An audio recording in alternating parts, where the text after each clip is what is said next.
How to send and receive analog messages with the Anytone 878 UV2. Important lessons learned. Hi, today I want to show you the most important things why you never have received or sent APRS messages till now. Your hardware must support it. Here is a short table which shows you what is possible with your radio. In the radio itself you can see your version, and sometimes the color of the button can help to recognize your version. You see it in the table, especially receiving APRS messages is only possible with the UV2 Plus device. Second, you need the newest and latest firmware. If you do not install the latest firmware, it will not work because there were some bugs in the implementation. And think about it, there is not only the main firmware you have to update, there is still an update file for APRS. So it is not only one update. Third, you have to activate APRS receive and have to set the filters. If you do not see these settings, you have to go to the menu options and first check the checkboxes. Fourth, you need a great antenna outdoors, which has got a good SWR on the APRS frequency, so that you transmit a signal of at least S9 plus 20 or better. Why? Because the Digipeaters on the hills get so many messages that your signal must be strong enough. In the protocol of our Digipeater, you see every second a new APRS signal. So the protocol is really running.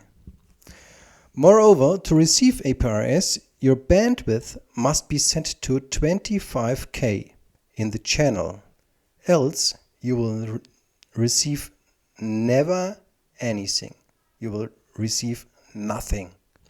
But if you want to transmit, you have to set the bandwidth correctly in the APRS menu. In Germany, it is only allowed to send a narrow signal, so I set it always to narrow. Fifth, your configuration in your code plug must be correct. In the options of the software, you have to check the APRS extended menu.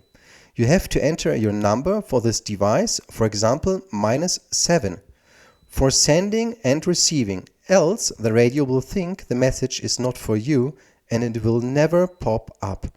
And your partner has to send the message to your call sign with this number. So you must know this number, or your partner who sends you the message must know the number. Else it will never pop up. Sixth, you have to send your message in capital letters. I have found out that there is still a bug in the firmware. In older firmware was a problem with call sign with a length of 5 signs. Now there is still a bug that you have to enter the call sign only in capital letters. Seventh, setting the correct pre-wave time and transmit delay. You should set a value so that the repeater on the hill can forward the message. It seems that a transmit delay is sometimes needed. Nevertheless, try a low value because that is empty time, where the frequency is in use. Maybe something about 500 milliseconds is a good value, but I've already seen that sometimes you need more than 1 second. You can set the power via a button in your radio on the sub-channel so that the icon changes from low to high and so on. Do not think that this is a power setting for your APRS signal. Your APRS signal has to be set in the code plug in the field transmit power or in the menu of the radio. The last point is that you have to set your Digipeater path correctly. In earlier versions was a bug that you should write the default path wide 1 -1, comma wide 2 -1 without a comma. If the comma is now missing, digipeating will not work. Do not try settings with wide 3 -3 or something like that. In general, many Digipeater do not support more than 2.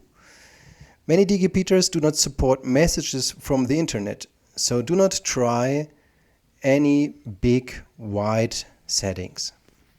Do not forget to give me some thumbs up, because nobody shows you these important things and the dealers only want to sell the radio.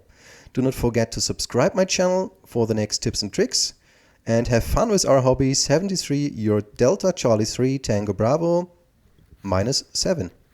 Bye bye.